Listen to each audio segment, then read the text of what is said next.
I knew my marriage had been rotting for a long time, but I didn't understand that it was truly dead until the night my husband suggested that I move out of my own condo so his sister and parents could have the place.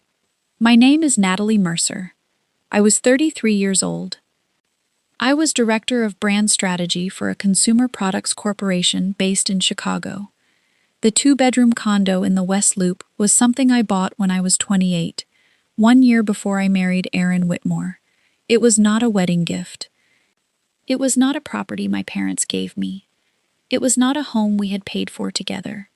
I bought it with savings from nearly 7 years in marketing, a large bonus from a national campaign, and a mortgage that I had almost completely paid off before the wedding. Only my name was on the deed. Aaron knew that perfectly well. At our wedding, his parents in Wisconsin said they were helping repair their local church and did not have extra money to contribute.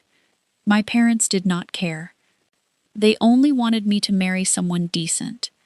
At the time, Aaron was decent, or at least I thought he was. He worked as an account coordinator for a medical equipment distributor and earned about $72,000 a year. Not poor, not wealthy, stable. After the wedding, he moved into my condo. I never said, "This is my house." I said, "Our home." Because back then, I believed marriage was a place where people did not need to divide every plate into yours and mine. I was wrong about one thing. Not that generosity was a mistake, but generosity without boundaries is very easy for other people to mistake for entitlement. Everything began on a Friday afternoon in early June. I had just finished a meeting with our agency when Aaron called. "Natalie, Brooke is coming to Chicago tonight." Brooke was his younger sister, 31. She lived in Madison. She had just finalized her divorce after 4 years of marriage. I knew about it. I had even sent flowers when the final papers were signed. I asked, "Tonight?" "Yeah." "Where is she staying?" "With us." I paused. "You invited her?" "I told her she could stay with us for a few weeks." "You didn't tell me." "I was going to." "When?" "Now." I looked at the clock. 5:47. Brooke was arriving at 7:30. I exhaled. "Okay. But a few weeks only. And I want us to talk with Brooke about house rules." Aaron laughed. "You make it sound like she's a tenant." "No. I'm saying adults who live together need to respect each other." "Okay." His voice softened. "I knew you'd understand." I hung up. On the way home, I stopped at Whole Foods. I bought salmon, salad, soup, fruit, a bottle of Pinot Noir, and the chocolate Brooke had once told me she liked. I genuinely felt sorry for her. Divorce is painful. I thought a quiet place and a sister-in-law who knew how to give her space might help. I opened the condo door a little before 8 and stopped. Brooke's red Samsonite suitcase was blocking the entryway. 3 pairs of boots were thrown across the rug.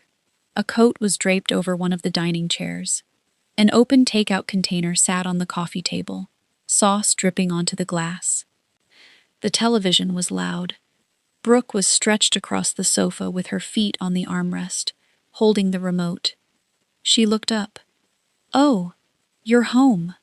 She did not get up, did not greet me, did not say, "Thank you for letting me stay."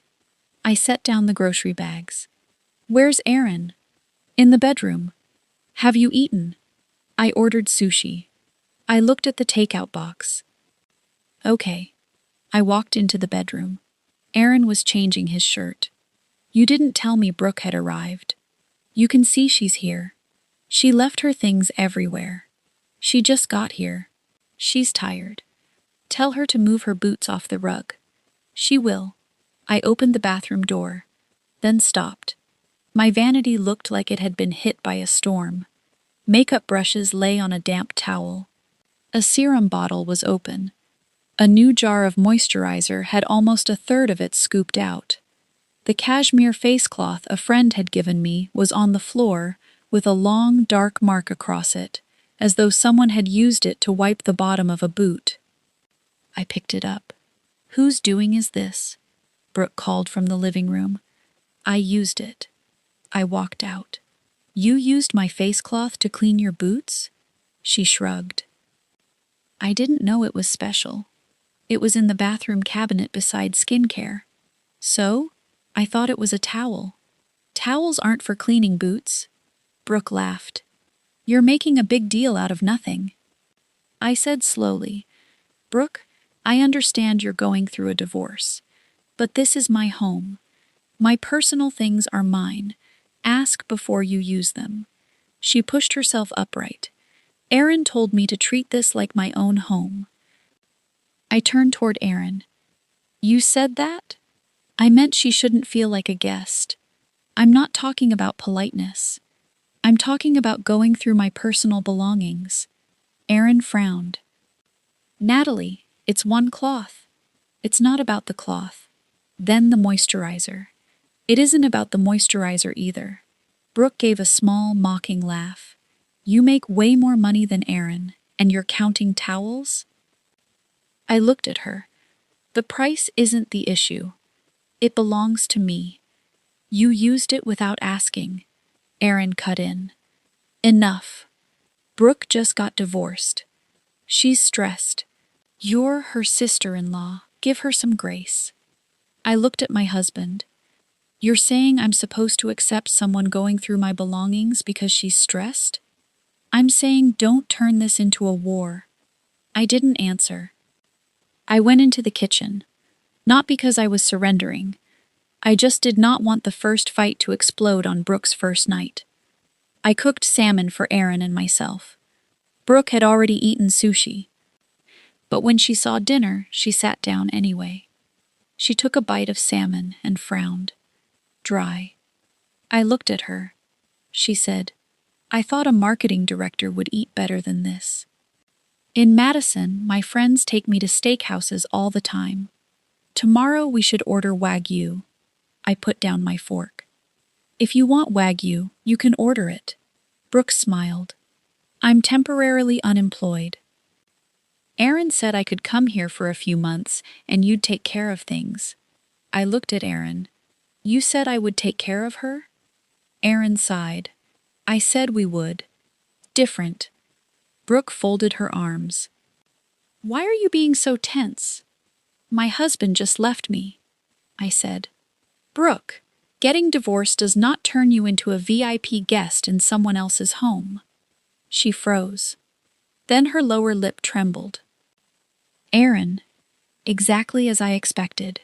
She began to cry. Not loudly, but enough for Aaron to turn immediately toward me. "Natalie, did you have to say that?" "What did I say that was untrue?" "You have no empathy. I let your sister move into my home. I bought food. I prepared the guest room. And the first thing she did was use my personal things, criticize dinner, and announce that I would cover her expenses." "You don't see entitlement in that?" Aaron slapped his palm against the table. "Enough. I don't want to hear you analyze my sister like she's a case study." I stood. "Fine. You take care of her."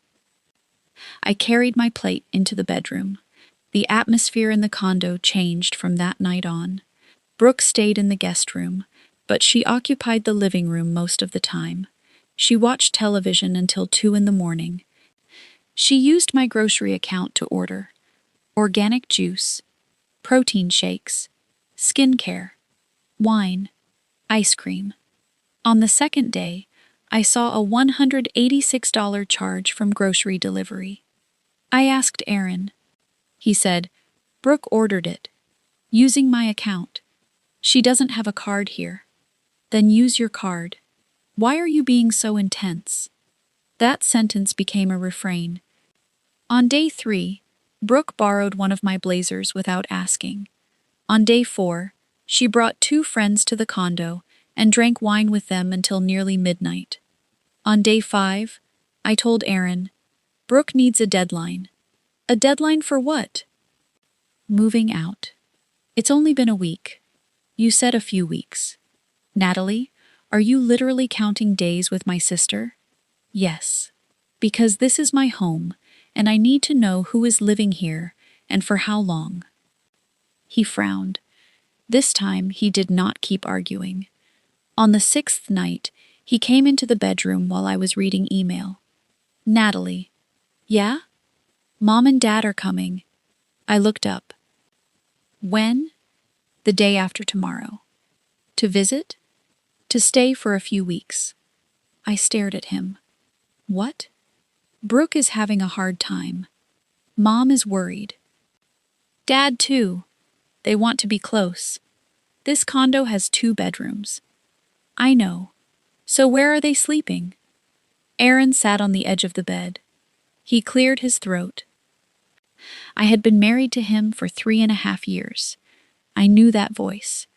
It was the voice he used before asking for something he already knew he should not ask for. I looked at an extended stay motel near your office. I said nothing. It isn't fancy, but it's clean. About $65 a night. There's a kitchenette. You could stay there for a few weeks. I stared at him. You want me to move into a motel? Only temporarily. So Brooke gets 1 bedroom. Mom and Dad get 1 bedroom. Where do you sleep? I can take the sofa. I laughed. Aaron frowned. What's funny? You just allocated my condo. Natalie, you assigned 1 bedroom to Brooke, 1 to your parents, the sofa to yourself, and the owner goes to a motel. Stop calling yourself the owner. My name is on the deed. We're married. Then why am I the one leaving? Because your office is close to the motel. Brooke is depressed. Mom and Dad are older. You're the most flexible person. I looked at him. Flexible? Yes. You really thought I'd agree to this? Aaron was quiet for a few seconds. Then said, I thought you were the reasonable one. I looked at my husband, a man who lived in the condo I bought before marriage, a man who had benefited from groceries, vacations, utilities, and countless other things I paid for without ever keeping score. A man now telling me that because I was capable of handling inconvenience, I should be the one displaced. Something inside me became very still. I smiled. Okay. Aaron blinked. What? I'll go to the motel.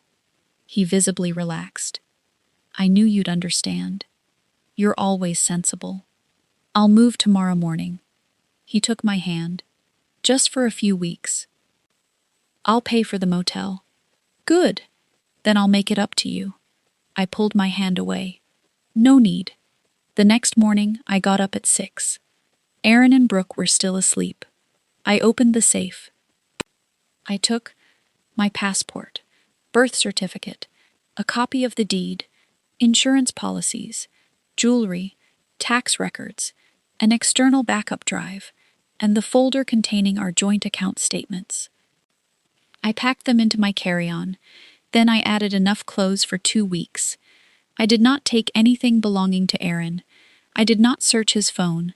I did not open any of his devices. I didn't need to. Before leaving the bedroom, I looked around the condo once. I had no intention of staying in that motel. Aaron drove me there at 8. A 2-story motel near Cicero Avenue. Not a dump. But hot, old, and close to the highway. He prepaid 7 nights with his own card. Just bear with it. Mom and Dad arrive at noon. I'll come by tonight. I looked at him. No need. Natalie, go pick up your parents. He hugged me quickly, then drove away. I waited until his car disappeared, then rolled my suitcase out of the room, called an Uber, and went straight to a corporate apartment in Streeterville that my company often used for consultants. I paid for the first 2 weeks myself. Not to show off. I needed somewhere clean, safe, and quiet, while I decided what the rest of my life would look like. I called one person, Samantha Cole, my college friend, a family law attorney. She listened and said, "Where are you?" "Streeterville." "Good. Condo titled to whom? Me. Premarital? Yes. Any marital mortgage principal? Minimal. Records? Yes. Joint accounts? One checking, one savings. Don't empty them. I won't. Personal cards? Aaron is an authorized user on one of my Amex cards. Remove him. Services? Housekeeping, grocery subscription, streaming, garage. Cancel only discretionary services. Not utilities. Not internet. If the account is in your name and your spouse still resides there, leave it alone for now. Don't create a self-help eviction problem. I sat down. Okay, Samantha said. Today, make a financial inventory. Tomorrow, we talk divorce. I went quiet.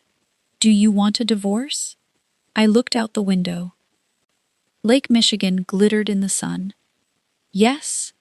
Okay. Then don't take revenge. Document. Protect yourself. Then leave. I hung up.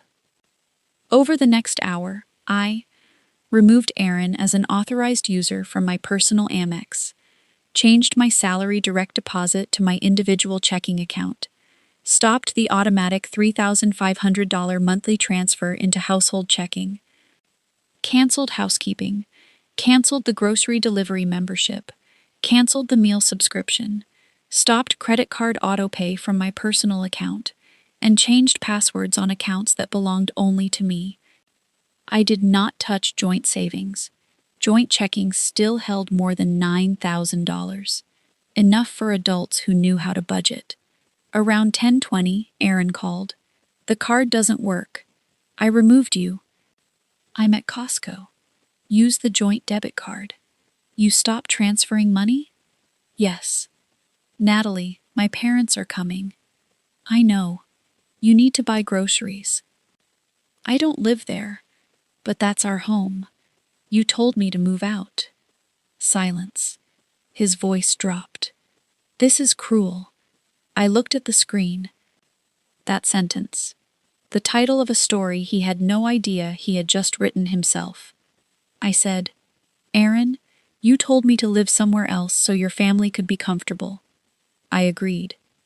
But you forgot one thing. Leaving the condo does not mean I agreed to keep paying so 4 people can live there. He said nothing. I continued. You want to take care of your sister? Do it. You want to host your parents? Do it. But starting today, use your own money. I hung up.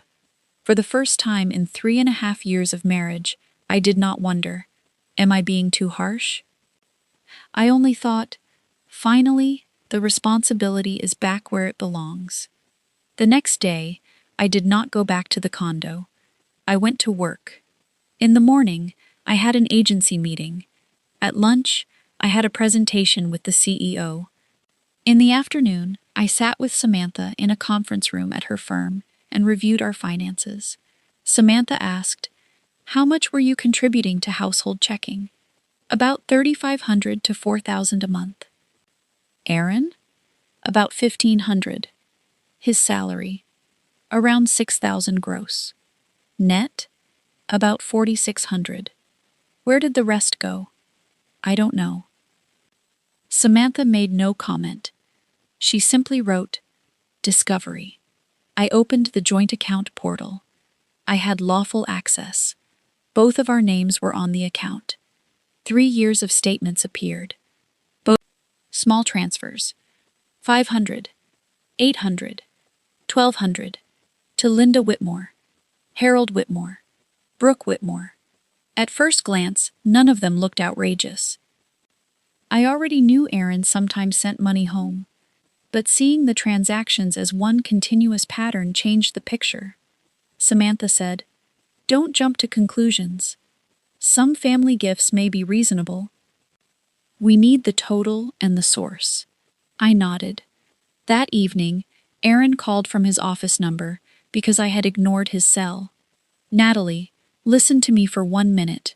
Go ahead. My parents are really upset. I assumed. Mom says she never expected you to be this calculating. Okay. The housekeeper didn't come. Correct. Brooke doesn't have a car. She has Uber. You're forcing my entire family to use savings. I'm not forcing anyone. I'm simply not paying. He was quiet. I heard Linda in the background. Give me the phone. Aaron covered the receiver. Then came back. Will you come home tonight? No. I'll send Brooke to a hotel. That isn't necessary. Then what do you want? I want to communicate with my attorney present. Jesus, Natalie. You moved 3 people into my condo, then pushed me out. And now you're offended that I called a lawyer? I didn't push you out. You suggested it. And I agreed. He had no answer. 2 days later, the building manager called. Ms. Mercer, we have an occupancy issue. I know. Your husband registered 3 extended guests. I did not consent. WO rules allow 14 guest nights per quarter without owner approval. Anything longer requires written authorization from the owner. I am not authorizing it. Then we'll issue a compliance notice. Please do. No eviction, no self-help lockout, only the condominium association applying its normal rules. The notice to Aaron said, Brooke, Linda, and Harold could remain through the permitted guest allowance. After that, they had to leave unless I provided written owner authorization. Aaron called immediately. You reported us to the HOA? I didn't need to. The guest registrations triggered the system. You could authorize them. I won't. Natalie, my parents just got here. Then find a hotel or furnished rental. Chicago prices are insane. I know. You can easily afford it. I can also afford a first-class ticket to Paris. That doesn't mean I'm obligated to buy one. His voice sharpened. They're my parents. Exactly. You pay. Aaron hung up. On day 4, Brooke messaged me. You're really doing all this over one towel?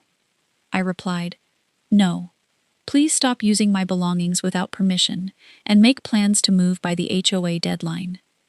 She responded, You always thought you were better than us because you make money. I did not answer.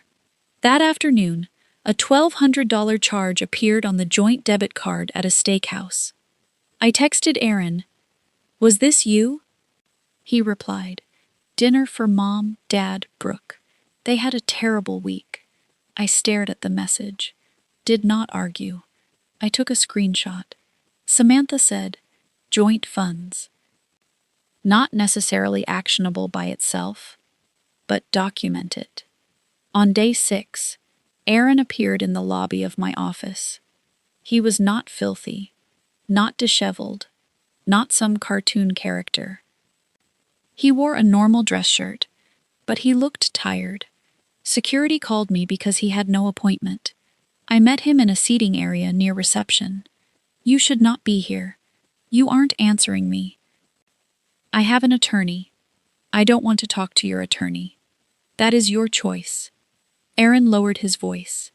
Mom and Dad have to leave the condo next week. Yes. Brooke too. Yes.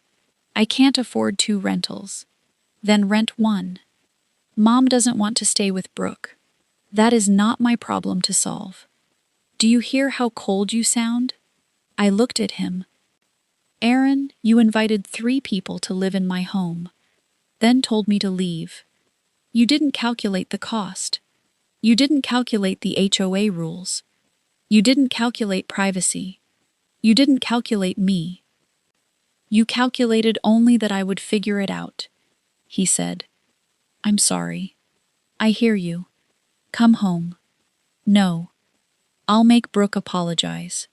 This is not about Brooke anymore. Natalie. I filed a petition. His face changed. For divorce? Yes. He sat perfectly still. When? Yesterday. You're serious? Completely. Over a few days? No. Over the last 3.5 years that I'm finally looking at clearly. He stood. You can't do this. I can. Natalie, this is a marriage. Yes. And marriage requires consent. You forgot that part. Aaron looked around. A few reception employees pretended not to hear. He stepped closer. You'll regret this. He reached for my arm. Not hard, but enough, I said. Let go. He did not release me immediately. Security stepped forward. Sir. Aaron let go. He pointed at me. You're going to regret this, security said. Sir, you need to leave. Aaron turned and walked away. It was not an assault arrest. No police were called, but the incident was logged. Samantha used the report in a motion requesting temporary orders. Exclusive temporary possession of the condo for me. A deadline for Aaron to remove his belongings. No additional occupants. Neither side to dispose of marital assets outside ordinary living expenses. And communication about property through counsel. The judge did not grant everything immediately because of one lobby incident, but the deed was premarital. I had already moved out voluntarily. Aaron was employed and capable of renting. There was an HOA compliance problem, and a divorce was pending. 2 weeks later, after a short hearing, the court granted me temporary exclusive possession beginning 10 days later to reduce conflict. Aaron had 10 days to move. His parents and Brooke had to comply with the HOA immediately. By then, they had moved into an extended stay suite in Oak Brook. Aaron stayed with them for a few nights and then slept on a coworker's sofa. I still did not return to the condo. I wanted the process clean. During that time, the financial picture began to open. Samantha served formal discovery. Aaron had to disclose bank statements, credit cards, Venmo and Zelle, retirement accounts, tax returns, loans, large transfers. I did not open a tablet. I did not hack his phone. I did not need to. 3 days before the hearing, Aaron's attorney sent the first production. Samantha called. Are you sitting down? Yes. There's a problem. She shared her screen. A joint savings account I knew had held about $112,000 at the beginning of the year. Now it had only $39,000. I had assumed the decline came from taxes and our bathroom renovation. It had not. There were 6 transfers over 14 months. 8,000, 12,000, 15,000, 10,000, 18,000, 25,000. Total, $88,000. Recipient, Linda Whitmore. Another smaller transfer, $6,400 to Brooke. I stared. Almost $94,000. Yes, I never approved this. Did the account require dual authorization? No. But concealment? Samantha opened another file. Because our discovery request specifically covered large family transfers, Aaron had been required to produce relevant texts. A thread with Linda. Mom, contractor needs another 15 for the roof. Aaron, I'll move it Friday. Don't mention it when Natalie comes for Thanksgiving. Linda, she asks too many questions. Aaron, she thinks savings are for our future. It is our future. Family house stays in family. I said nothing. Samantha asked. Keep reading? Yes. A thread with Brooke. Brooke, I need the bag before reunion. Everyone knows what divorce did to me. Aaron, stop spending. Brooke, you promised. Aaron, I can send $2,000 now. Brooke, that barely covers anything. Aaron, when you come Chicago, I'll get it from Joint. Brooke, Natalie will notice. Aaron, she never checks every line. She makes enough. I stared at the final sentence. She makes enough. I remembered every time Aaron had said, it's only a little. Family. Brooke is struggling. Mom needs work on the house. Samantha said, You okay? I don't know. These transfers are not automatically criminal theft. I understand, but in divorce, concealment and unilateral disposition of marital funds can matter, especially if the money improved your parents' separate property. I understand. We trace it. I asked, What did his parents renovate? Production includes invoices. Harold and Linda were not as financially desperate as I had assumed. They still owned their Wisconsin house. Over 2 years they had replaced the roof, remodeled the kitchen, added a sunroom, finished the basement.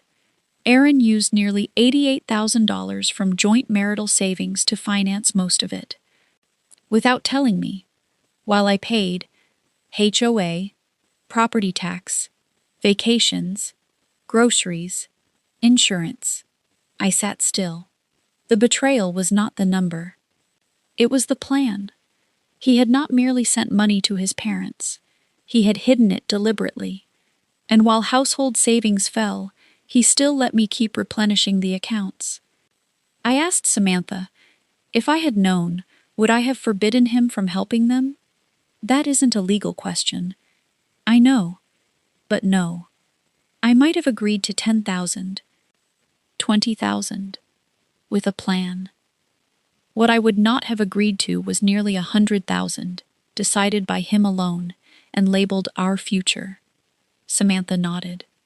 Exactly. On the day of the hearing, the temporary order was signed. Aaron had 10 days to leave the condo. No additional guests. No using, advertising, mortgaging, or representing ownership authority over the condo. No harassment. No workplace contact. Communication through counsel except for emergencies. I read the order. I did not feel triumphant. I only felt that one final door could now close through law instead of shouting. Aaron asked through his lawyer for one direct conversation with Samantha present. I agreed. The meeting took place at her firm. He came in, no longer angry, just tired. I placed the spreadsheet of transfers in front of him. Explain. Aaron looked down. Mom and Dad needed repairs. Almost $88,000? Over time. You didn't tell me. You would have objected. Yes, because it was joint money. I contributed too. I contributed more. Don't make this about who earns more. I'm not. I'm making it about who had the right to know. He fell silent. I said, You texted your mother that I thought savings were for our future. You said your parents' house was part of that future. Were you planning to move to Wisconsin? No. Then what future? Family property. Your parents' property. His hands tightened. I'll pay your share back. It isn't my share, based on whatever number you decide. A forensic accountant will trace it. The settlement will address it. You don't get to set the number anymore. Aaron looked at me. You really don't trust me anymore. I told you that from the beginning, he asked. Was Brooke just the final straw?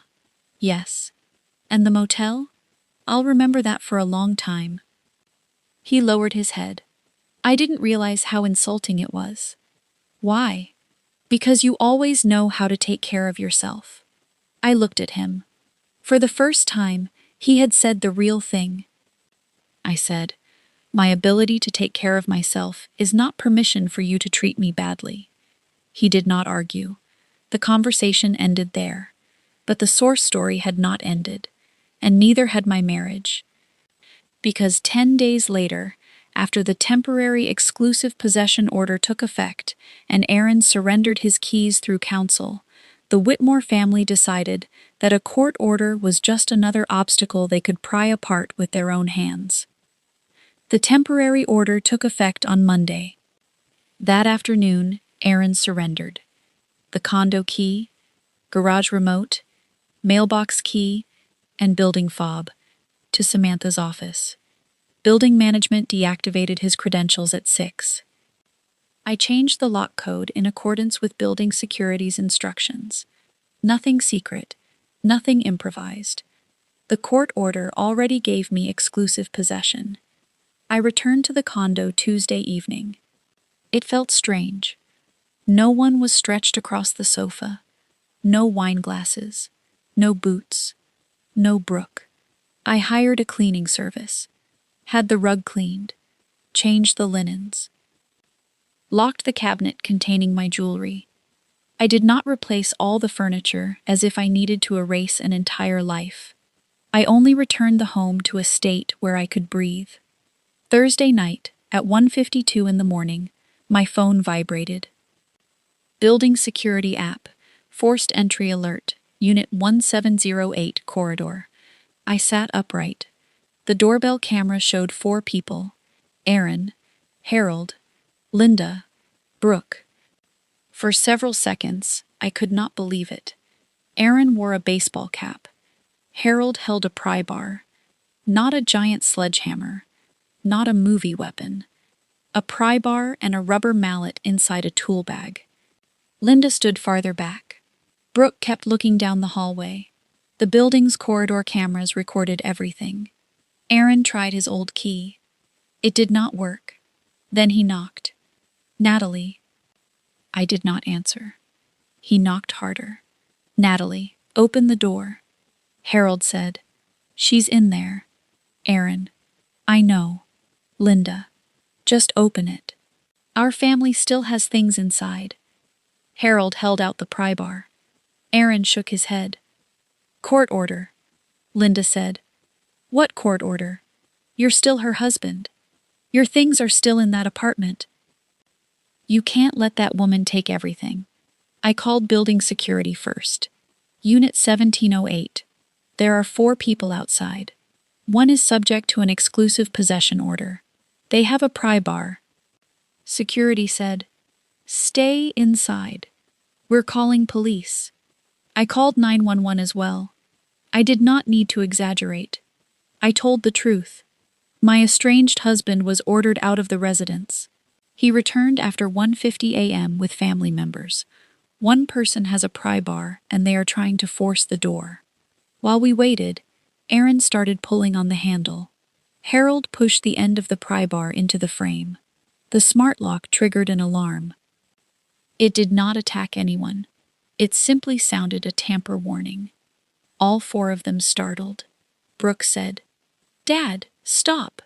Linda, we came this far. Go in. Harold pushed. The door frame made a cracking sound. It did not open. Building security arrived before police. 2 security officers stepped out of the elevator. Step away from the door. Aaron turned. This is my home. Security said, Sir, your access was deactivated pursuant to a court order. I still have property inside. Your attorney arranged for collection. Harold said, This is a family matter. Security replied, Put the tool down. Harold did not immediately comply. The officer repeated himself. This time, Harold set the pry bar down. Police arrived about 8 minutes later. No SWAT team. No dramatic rush of 5 officers. 2 Chicago police officers first. A second unit arrived because there were several people involved. They separated everyone. I did not open the door until an officer knocked, and building security confirmed who he was. I handed over a copy of the temporary order, my identification, a copy of the deed, though it was not really necessary, and the email from counsel confirming Aaron had surrendered his keys. The officer reviewed the hallway footage with building security. There was damage to the door jamb. Not major, but visible. Aaron said, I only wanted to get my clothes. The officer asked, Why at 2 in the morning with a pry bar? Aaron had no answer. Harold said, The tool was mine. The officer replied, That's not helping. Brooke cried. Linda said I had brainwashed the police with money. No one responded. In the end, Aaron and Harold were arrested on allegations related to criminal trespass and property damage after returning in violation of the exclusive possession order and attempting forced entry. No conviction happened on the spot. No dramatic night in jail morality play. They were taken for processing. Brooke and Linda were not arrested because the video did not show them touching the door or using the tool, but building management issued trespass notices and ordered them off the property. I gave my statement around 4 in the morning, then closed the door, sat down on the kitchen floor. My hands were shaking. It was the first time I had been truly afraid, not because they nearly got inside, because I realized Aaron had crossed a line, from entitlement into conduct he knew violated a court order. Samantha arrived at 6 carrying coffee. "You okay?" "No." "Good answer." I looked at the damaged door. He used to say he would never scare me. People say many things. What now? Now we use process. Samantha sought a limited protective order. The court granted. No contact outside counsel. Stay-away restrictions from the condo and workplace. One scheduled property retrieval session with a neutral third party if Aaron still had belongings inside. He was not banned from the entire city. His passport was not taken. The order simply reduced direct contact. Aaron was released after processing with a court date. Harold was released too. The criminal matter did not become a felony spectacle. Property damage was limited. No one had been injured. The prosecutor later offered Aaron a plea diversion structure on misdemeanor criminal damage trespass allegations, with restitution for the damaged door and compliance with no contact conditions. Harold received a citation and conditional dismissal after completing community service and paying his portion of restitution. No one went to prison. No one spent days in a cell as cosmic punishment. But it was enough for the family to understand. A court order was not a suggestion. What surprised me was that Aaron's employer did not fire him immediately, and I sent nothing to HR. He missed 2 days. Then the company placed him on 1 week of administrative leave after the arrest appeared in a background alert system used for his role because he handled hospital accounts. HR reviewed the matter. He returned to work but was temporarily moved off one account, requiring on-site hospital credentials until the case was resolved. Not glamorous, not career destroyed, only a normal employment consequence of conduct he chose. I did not need to add anything. After the forced entry incident, Aaron's parents changed their tone. Linda could not call me because of the no-contact order. She sent an email through Aaron's lawyer. "We made a terrible mistake." Samantha asked, "Do you want to read it?" "Yes." The message said, "They did not think police would become involved. They only wanted to retrieve family things. Brooke did not have a good place to stay. Aaron had lost his temper, and they begged me not to destroy his future." I said, "I'm not destroying anything. His criminal case belongs to the prosecutor. My divorce belongs to me. Keep them separate." Samantha smiled. "Good." While the criminal matter moved on its own track, financial discovery continued. Our forensic accountant was named Evan Burke. He built a 3.5-year timeline. Not every transfer to the Whitmore family was dissipation. Some were Christmas gifts, medical copays, birthday money, travel help, transfers I had known about or that fit our ordinary marital pattern before the marriage broke down were not inflated into wrongdoing. But the $88,000 from joint savings for renovations was different. Evan traced contractor invoices, bank records, texts, dates. About $72,500 could be traced directly from joint marital savings into the roof, the sunroom, the basement remodel, the kitchen cabinets, at a property titled to Harold and Linda. The remaining $15,500 had passed through Linda's account and become commingled, making tracing more difficult. The Brooke transfer, $6,400, used mostly for a designer handbag, salon debt, and a hotel stay. Not all of it was automatically recoverable as stolen money. But the concealment was clear, Samantha explained. The court can account for dissipation or unilateral transfers in equitable distribution. That does not automatically mean your in-laws' house gets sold. I don't want their house sold. Good. I want my share of marital property calculated correctly. That is the goal. Aaron had a 401k, company stock, a small brokerage account, half the joint savings, and marital equity in a vehicle. There were enough marital assets to make adjustments. His parents did not need to sell their house. Still, Linda and Harold offered a separate settlement. Their attorney wrote, "To avoid prolonged third-party litigation over potential unjust enrichment or constructive trust theories, they were willing to refinance part of their home equity and contribute $45,000 back into the marital estate, without admitting liability, in exchange for a release of direct claims against them." Samantha asked, "Do you want to take it? I don't want a lawsuit against two people in their 70s. 45, plus Aaron gets charged with the remaining traced amount. That may make sense." Evan calculated. If $45,000 came from the parents, $27,500 was charged against Aaron's marital share for the remaining traced renovation money. $6,400 from the Brooke transfer was charged to Aaron. Door restitution stayed separate.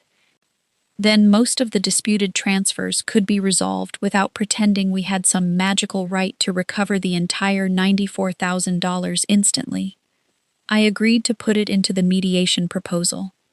Brooke did not have much money. She had just gone through a divorce. No stable job. But the original story still needed some accountability for the personal property she had damaged. Samantha proposed something simple. We would not bring a separate claim over the $6,400 transfer, because that would be charged against Aaron, who had moved the joint funds. Brooke would pay $1,200 separately for the damaged face cloth, the skincare, and one blazer she ruined by dry cleaning it incorrectly. I looked at the number, then laughed. The towel finally came back. Samantha laughed too. Civilization. Brooke paid through counsel. No apology. That was fine. I did not need one. Mediation took place almost 4 months after Brooke rolled her suitcase into my condo. Not at a restaurant. Not with both families sitting around judging us. A retired judge. 2 attorneys. Evan. Aaron. Me. Aaron looked different. Thinner. Not destroyed. Only tired. We began with property. The condo. My separate property. Under the tracing. Aaron did not claim it. Joint savings. The remaining balance divided after adjustments. 401k. Marital portion divided or offset through settlement. Disputed transfers. $45,000 from his parents returned to the marital estate. $33,900 charged against Aaron's share, including the remaining renovation amount and Brooke transfer. No criminal accusation of asset theft. Vehicles. Each of us kept the car we were using, with values equalized. Spousal maintenance. Neither party requested it, because the marriage was under 4 years and both of us were employed. Legal fees? Each side paid most of its own, but Aaron contributed additional fees related to enforcement because of the order violation. Door damage. Handled through restitution in the criminal matter. No contact provisions? Continued until the divorce was final, then converted to email-only communication for 6 months if necessary. Very little of it was cinematic, but it was clean. At the end of the day, the mediator asked whether we wanted 10 minutes to speak directly. I didn't need to. Aaron said. I do. I looked at Samantha. She nodded if I wanted. I agreed. The mediator and lawyers stayed in the room. Aaron looked at me. Natalie. Yes. I don't know where to start. Start with the truth. He nodded. I know the motel was awful. Why did you take me there anyway? He looked at the table. Because I thought you could handle it. I said nothing. Brooke was fragile. Mom is demanding. Dad refuses hotels. I looked at all four people. And you were the only one I trusted to figure things out. I asked. Do you hear the problem in that? I do now. My competence became the reason I got the worst option. Yes. Why did you hide the transfers? Because I knew you'd say no. Correct. And I thought protecting my parents' house mattered. With our savings. Yes. Do you still think you did it for family? Aaron was quiet for a long time. At the time, yes. And now? Now I think I used the word family so I wouldn't have to admit I was choosing them before you. The room went silent. I did not win anything in that moment. I was not happy. But for the first time, he had named the truth correctly. I asked, the night you came back with the pry bar? Aaron closed his eyes. Dad said our family's things were still inside. Mom said a court couldn't really keep a husband out of his wife's home. You knew they were wrong. Yes. But you still came. Yes. Why? I was angry because for the first time I couldn't get into a place I thought would always be open to me. I looked at him. That was the second completely honest thing he had said. I said, thank you. Aaron looked up. Is there any chance? No. He stopped. I did not let him finish. Not because of the criminal case. Not because of Brooke. Not because of your parents. Because you treated my capacity to endure as something you owned. I am not going back to that marriage. Aaron nodded.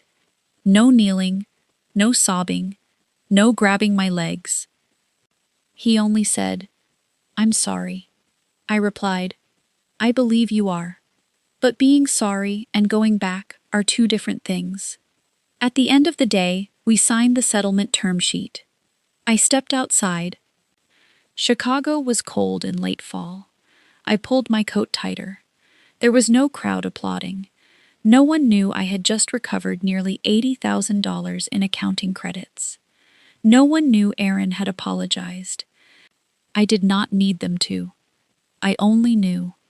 For the first time in years, a major decision in my life was not being built around how his family would react. The divorce became final almost 3 months after mediation. I received a decree by email while attending a branding conference in New York. 17 pages. Not one sentence knew there had once been a plate of salmon criticized for being dry. Not one sentence knew a cashmere face cloth had been under someone's boots. Not one sentence knew I had once stood in a $65 motel room and understood exactly where my husband had placed me in his hierarchy. The court knew only property classification, settlement, retirement, releases, orders. Maybe that was better. The law did not need to narrate every emotion in order to end a marriage. The $45,000 from Harold and Linda arrived on time. They refinanced part of their home equity line. Aaron absorbed the remaining credits. Joint savings were divided under the settlement. I did not take everything. I did not need to. Brooke paid $1,200 through counsel for the damaged personal items. Her message said only, "Payment sent." I replied, "Received." That was all.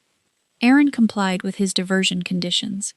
He did not return to the condo, did not come to my office, did not call from unknown numbers. After the misdemeanor matter was resolved, his employer returned him to his full account role. He did not lose his career. But the promotion he had been targeting was delayed. I did not need to do anything else. Once, Samantha asked, "Are you disappointed he didn't lose everything?" I looked at her. Why would I need him to lose everything? Internet stories love that. I don't. If Aaron became homeless, unemployed, and destroyed, none of that would erase what he did to me. Samantha smiled. That's why you're easier to represent than most people.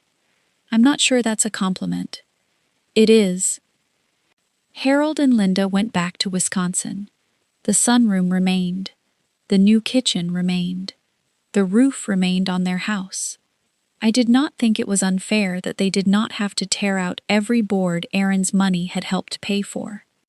The settlement returned appropriate value to the marital estate. That was enough. A few months later, Linda sent a card through Samantha. Not for a birthday. Not for a holiday. Just an envelope. Inside she wrote, "Natalie, I still believe family should help family, but I understand now that help cannot be taken without asking. We were wrong to assume your home and your money were available because you were married to Aaron.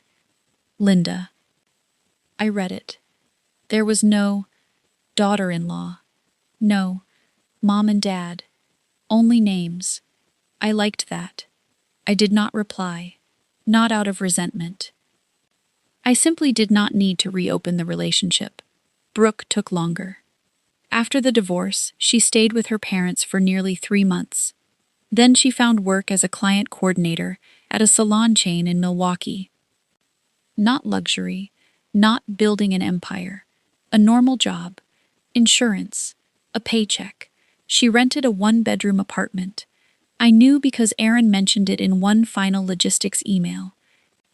Brooke also sent me a message almost a year later. "I was awful to you. Divorce wasn't an excuse. I'm sorry."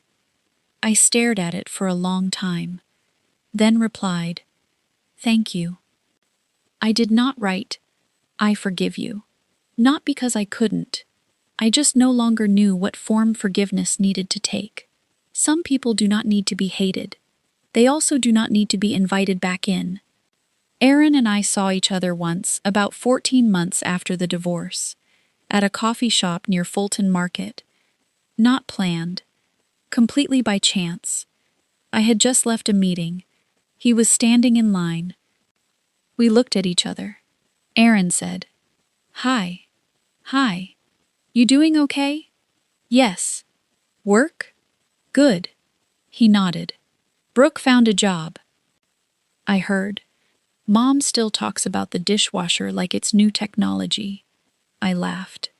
Linda had refused to use the dishwasher during those chaotic weeks because she said, "Machines don't clean properly." "What about your dad?" "Fine." A pause.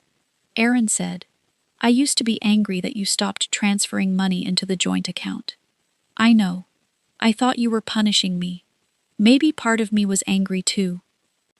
But now I understand." "Understand what?" "I built my lifestyle on the part of your income that was always there to fill the gap.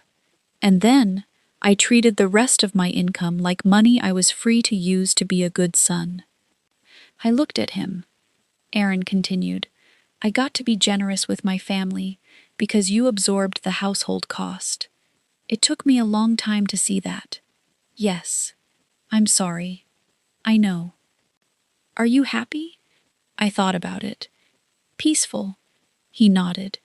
"That sounds better than happy." "Sometimes it is." We said goodbye. No handshake. No hug. No long movie stare. I walked outside, and I did not look back. I kept the West Loop condo for more than another year. At first, I thought I would sell immediately. But Samantha said, "Don't make a property decision while all you want is to escape the memory." I listened. I changed a few things. A new rug, a new dining table. I painted the office blue-gray. The guest room became a reading room. I lived alone, and I realized the condo had done nothing wrong. I bought it before Aaron.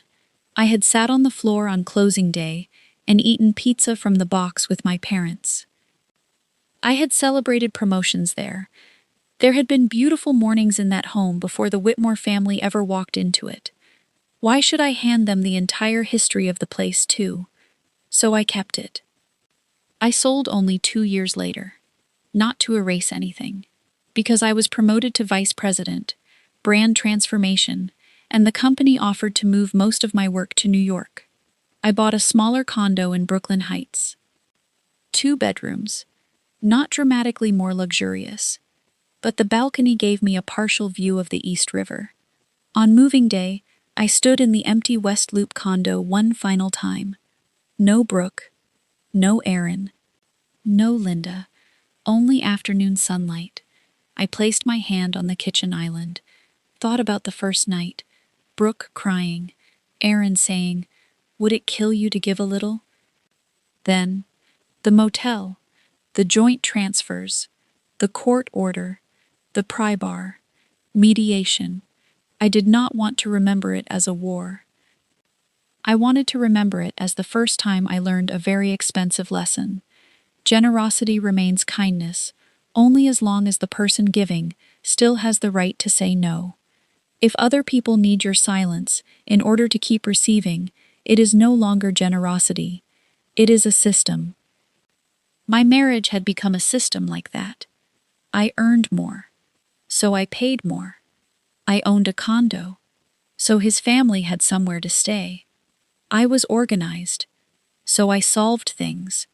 I was calm, so I absorbed discomfort. I was capable, so I was the person who could be sent to the motel. Each piece of logic by itself sounded like, just a little. Together, they turned me into infrastructure for everyone else. What woke me up was not Brooke using my moisturizer, not the salmon, not the $94,000. It was Aaron looking at a condo with 2 bedrooms, 4 people he wanted to keep happy, and 1 wife he knew could always take care of herself. And choosing, the wife should leave. Not because he hated me. That was what hurt most. He still believed he loved me. He just loved me in a way where my competence was always available to reduce his inconvenience. After the divorce, I stopped hating Aaron. I also stopped thinking he was a monster. A person can be selfish while still believing he is kind. A person can say family first while actually requiring one person to always come last. That is more dangerous than an obvious villain, because it is easy to rename it: sacrifice, patience, understanding. One early winter evening in Brooklyn, I unpacked the final box. Inside was the old cashmere face cloth. I had kept it, not because it was expensive. Most of the stain had come out in dry cleaning. One corner was still gray. I laughed. I didn't know why I hadn't thrown it away. Maybe because it was the first object that made me say, "This belongs to me. Ask before you use it." A very small sentence. I had paid a very high price to learn how to say it. I folded the cloth, put it in the bathroom drawer. My phone buzzed. "Mom, have you eaten?" I replied. "Yes," she wrote. "Real food?" I sent her a photo of pasta. She sent a thumbs up. I walked out onto the balcony. New York glowed in the distance. No one in the condo was waiting for me to cook dinner. No one was using my belongings and calling me petty. No one was deciding who got my bedroom. I could invite people in. I could also choose not to. That is an ordinary right. After my marriage, it felt like a luxury. If someone asked where my story began, I might say, it began when my newly divorced sister-in-law rolled a suitcase into my condo. But that would not really be true. It began years earlier, with all the times I said, "It's okay, I'll pay. It's okay, help your parents. It's okay, Brooke is having a hard time. It's okay, I can handle it." I taught Aaron that I could always handle things. He learned the lesson too well. By the day he told me to move into a motel so his family could stay in my condo, he genuinely believed, Natalie will be fine. He was right. I was fine. Just not with him anymore. And that was the part he never calculated.